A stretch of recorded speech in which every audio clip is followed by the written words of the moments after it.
Well, for the last 6 months, the CBS News Texas I-Team has been exposing what is a massive Medicare fraud scheme involving Texas companies. And this scheme has potentially siphoned billions from taxpayers when all is said and done. Tonight, investigative reporter Brian New is revealing where it all begins and then explores what can be done to stop it. And then I flipped over here and I started seeing all of these intermittent urinary catheters. When Dwight Sandel looked over his Medicare statement, he discovered over $18,000 worth of charges for urinary catheters, items he never ordered or even received. And I went, I don't know what this is. Sandel says he quickly reported the fraud to Medicare. So what did you think when they said this could take years to resolve? I thought, I wonder how much fraud they have. How many claims are they having to investigate that it's going to take that long? Every year, an estimated $60 billion is lost to Medicare fraud.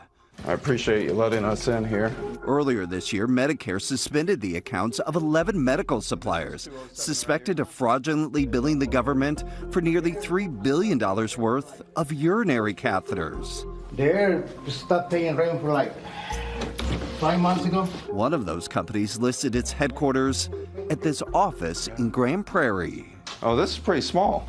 When we tried to contact this company, we were unable to locate them, which is why to stop this type of fraud, we need to first rewind and understand where it all starts.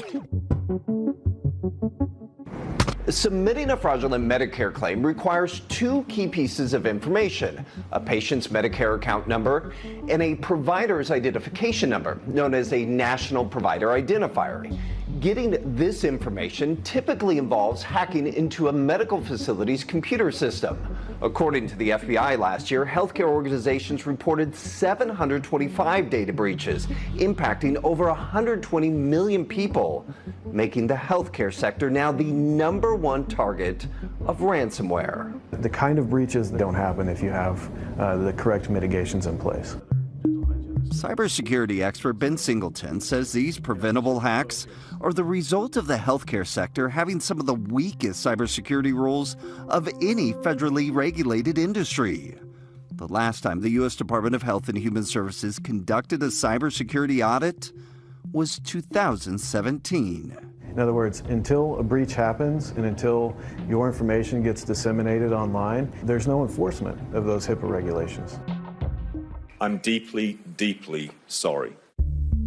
Last May, the CEO of United Health Group testified before the Senate Finance Committee about a cyber attack. Earlier in the year, hackers exploited servers from a United Health Group subsidiary. This breach potentially affected a third of all Americans. Your company, on your watch, let the country down. As a result of the hearing, federal lawmakers last month filed the Health Infrastructure Security and Accountability Act.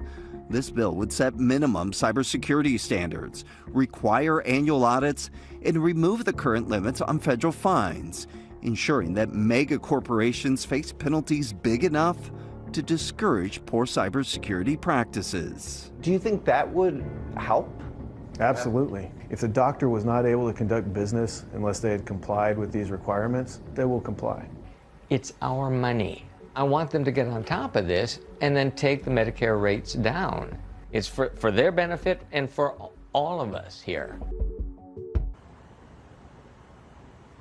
So the provider listed on Sandel's Medicare statement is the name of an actual doctor here at Baylor Scott & White.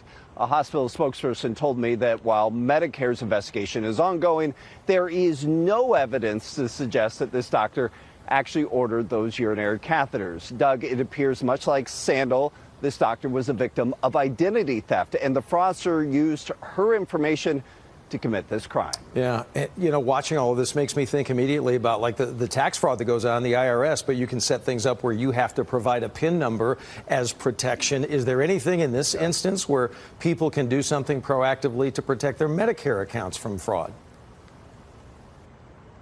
Yeah, there are a few things that people can do. They can use stronger passwords. They can enable multi-factor authentication. And people can also make sure that they are shredding their any kind of medical statement.